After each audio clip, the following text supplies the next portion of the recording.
Hi viewers, எல்லாரும் எப்படி இருக்கீங்க? நான் உங்கள் டாக்டர் லட்சுமணன். இன்னொரு வீடியோவில் நம்ம எதை பற்றி பார்க்க போறோம்னா, நோயே வராமல் ஆரோக்கியமாக வாழ சிம்பிள் டிப்ஸ். அதுதாங்க இன்னொரு வீடியோவில் பார்க்க போறோம். என்னங்க டாக்டர் சொல்றீங்க, இன்றைய காலகட்டத்தில் நோய் இல்லாத ஒரு வாழ்க்கை யாருக்காவது இருக்கா அப்படின்னு நீங்கள் கேட்கறது புரியுதுங்க.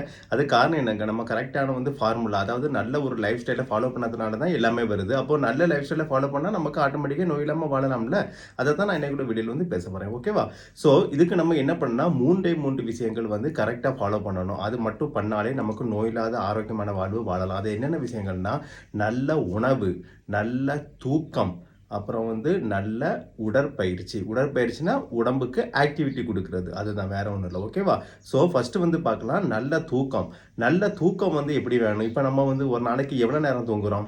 ஒரு 6 மணி நேரம் தூங்குறோம், 5 மணி நேரம் தூங்குறவங்க இருக்காங்க. அதாவது ஒர்க்கு ரிலேட்டடு ஸ்ட்ரெஸ்லாம் இருக்கும் அவங்களுக்கு. ஆனால் ஒரு நாளைக்கு எடுத்துக்கிட்டிங்கன்னா ஒரு 7 மணிலேருந்து 8 மணி நேரமாவது கண்டிப்பாக நீங்கள் தூங்கணும். அப்படி தூங்கினா மட்டும்தான் நமக்கு உடம்பு ஆரோக்கியமாக இருக்கும். அது மட்டும் இல்லாமல் நைட்டு நல்லா தூங்கணும். அதாவது தூங்குறோன்னு சொல்லிக்கிட்டு நமக்கு அன்டைமில் தூங்குறது 8 மணி நேரம் 10 மணி நேரம் தூங்கினா ஆரோக்கியம் கிடையாதுங்க. கரெக்டாக பார்த்தீங்கன்னா ஒரு 10 மணிக்கு தூங்குனது ஆரோக்கியம் சொல்லுவாங்க. இருந்தாலும் இப்போ ஒரு காலகட்டத்துக்கு அது முடியாதுன்னா ஒரு 12 மணி, ஓகேவா? ஒரு 12 மணிக்காவது அட்லீஸ்ட் தூங்கிடணும். ஒரு 8 மணி நேரம் தூங்குறது நல்லது. இல்லைன்னா ஒரு 7 மணி நேரமாவது கண்டிப்பாக தூங்கணும். இப்படி தூங்கினா மட்டும்தான் நமக்கு உடம்பு ஆரோக்கியமாக இருக்கும். ஏன்னு கேட்டிங்கன்னா, நைட்டு தூக்கம் ஏன் முக்கியம்? அது ஏர்லியராக நைட்டு தூங்குறது ஏன் முக்கியம்னா, நம்மளுடைய பாடியில் உள்ள பல உறுப்புகள் இருக்குது இல்லையா? அந்த உறுப்புகள் டெய்லி ஃபங்க்ஷன் ஆகிட்டே இருக்குது. அப்போ அது நைட்டு டைமில் தான் அது உடம்பை வலுப்படுத்தக்கூடிய, அதாவது தன்னைத்தானே சரி பண்ணி கொள்ளும்.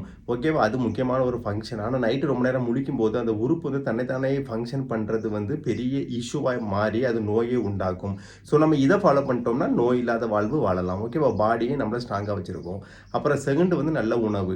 நல்ல உணவுனா என்னங்க, அதாவது முக்கியமாக விட்டமின்ஸு, ப்ரோட்டீன்ஸு, மினரல்ஸு அந்த மாதிரி ஃபுட்டுகள் கூடுதலாக எடுத்துக்கணும். கார்போஹைட்ரேட்டு லைட்டாக எடுத்துக்கலாம், ஃபேட்டும் லைட்டாக எடுத்துக்கலாம். ஏன்னா எல்லா சத்தும் உடம்புக்கு தேவை தான். ஆனால் எது லைட்டாக எடுக்கணும், எது ஸ்ட்ராங்காக எடுக்கணும், அதில் நம்ம கான்சன்ட்ரேட் பண்ணணும். நான் ஏற்கனவே சொன்ன மாதிரி கொழுப்பு ஐட்டங்கள் லைட்டாக தான் எடுக்கணும். அப்புறம் கார்போஹைட்ரேட்டும் லைட்டு தான். ஆனால் ப்ரோட்டீன், விட்டமின்ஸ்லாம் கூடுதலாக எடுத்துக்கலாம். அது என்னென்ன ஃபுட்டில் இருக்குன்னு உங்களுக்கே தெரியும். ஓகேவா? இப்போ கொழுப்புன்னு எடுத்துக்கிட்டிங்கன்னா அந்த கொழுப்பு நிறைந்த உணவுகள் இருக்குல்ல, அப்புறம் கார்போஹைட்ரேட் நிறைந்த உணவுகள், அதெல்லாம் இட்லி, தோசை, இது சாப்பாடுலாம் இருக்குல்ல, அதெல்லாம் கார்போஹைட்ரேட் கொழுப்பாக மாறும். அதெல்லாம் கொஞ்சம் கொஞ்சம் எடுத்துக்கோங்க. விட்டமின்ஸ், மினரல்ஸுக்கு இந்த காய்கறிகள், ஃப்ரூட்ஸ் தான், வேற ஒன்றுமே கிடையாது. அதை கண்டிப்பாக எடுத்துக்கணும். ஸோ அதை எடுத்துக்கிட்டோம்னா நம்ம உடம்பு ஆரோக்கியமாக இருக்கும். இந்த மாதிரி உணவுகள், அதாவது புரோட்டீன், மீன், முட்டையினுடைய வெள்ளைக்கரு, அப்புறம் கொண்டக்கடலை, அந்த பட்டாணி ஐட்டங்கள், இதெல்லாம் சாப்பிட்டீங்கன்னா உங்களுக்கு புரோட்டீன் அதிகமாக கிடைக்கும். அது உடம்புக்கு ஆரோக்கியமாக இருக்கும். ஓகேவா? இது நல்ல உணவு. அப்புறம் நல்ல தூக்கம் ஏற்கனவே நம்ம ஃபாலோ பண்ணிட்டோம்.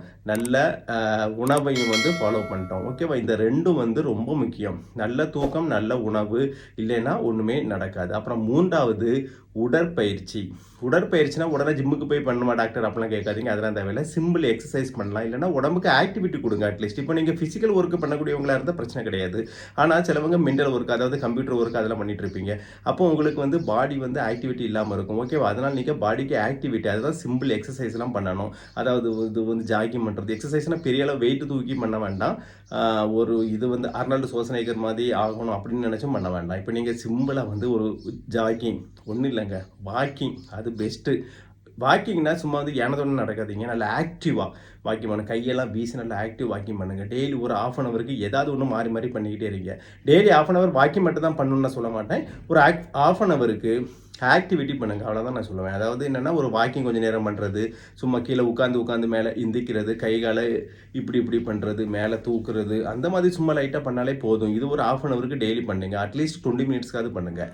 அப்புறம் இதெல்லாம் பண்ணிங்கன்னா உங்களுக்கு உடம்பு கொழுப்பு குறைவது மட்டும் இல்லாமல் உடல் உறுப்புகளும் ஆரோக்கியமாக தன்னுடைய வேலையை பார்க்கும். ஓகேவா? அப்போ 3 விஷயம். அதாவது உடல் உறுப்புகள் நல்லா சீராக இயங்கணும்னா நமக்கு இந்த 3 விஷயம் தேவை. உடல் உறுப்புகள் சீராக இயங்கினா மட்டும்தான் நோய் இல்லாத வாழ்க்கை வாழ முடியும். ஓகேவா? அதை நல்லா புரிஞ்சுக்கணும். இப்போ நான் ஏற்கனவே சொன்ன மாதிரி நல்ல தூக்கத்தில் உடல் உறுப்புகள் தன்னை சரி பண்ணி கொள்ளக்கூடிய நேரம், அதை கரெக்டாக ஃபாலோ பண்ணணும். நல்ல சாப்பாடு, கொழுப்பு நிறைந்த ஐட்டம் சாப்பிடும்போது உடல் உறுப்புகளின் மீது கொழுப்பு படியும். முக்கியமாக கல்லீரலாம் கொழுப்பு படியதை பார்த்துருப்பீங்க. ஹார்ட்டில் கேட்கவே வேண்டாம், அட்டாக்கு, மூளையில் ஸ்ட்ரோக்லாம் வருது. ஸோ அதனால் கொழுப்பு நிறைந்த உணவுகளை தவிர்த்தல் நல்லது, உடல் உறுப்புகளுக்கு நல்லது. ஓகேவா? அப்புறம் ஆக்டிவிட்டி பண்ணும்போது பிளட் சர்க்குலேஷன் பாடி ஃபுல்லாக ஆகி உடல் உறுப்புகள் சீராக நல்ல வலுவாக இயங்கும். இந்த 3மே ஃபாலோ பண்ணினா உடல் உறுப்புகள் ஸ்ட்ராங் ஆகி நம்ம ஆரோக்கியமான வாழ்வு வாழலாம், நோயே வராது. ஓகேவா? ஸோ இதை உங்கள் ஃப்ரெண்ட்ஸ் அண்ட் ரிலேட்டிவ்க்கு ஷேர் பண்ணுங்கள். அவர்களும் ஆரோக்கியமாக வாழ வேண்டும். இப்படி எல்லோருமே ஆரோக்கியமாக வாழ என்னுடைய வாழ்த்துக்கள். இது வரைக்கும் என்னோட சேனலை சப்ஸ்கிரைப் பண்ணாத மறக்காம சப்ஸ்கிரைப் பண்ணுங்க. மறக்காம உங்க ஃப்ரெண்ட்ஸ் அண்ட் ரிலேட்டிவ்க்கு ஷேர் பண்ணுங்க. ஏன்னா அவர்களும் பார்த்து பயனடைவார்கள். மீண்டும் அடுத்த வீடியோவில் சந்திப்போம். அதுவரைக்கும் பாய்.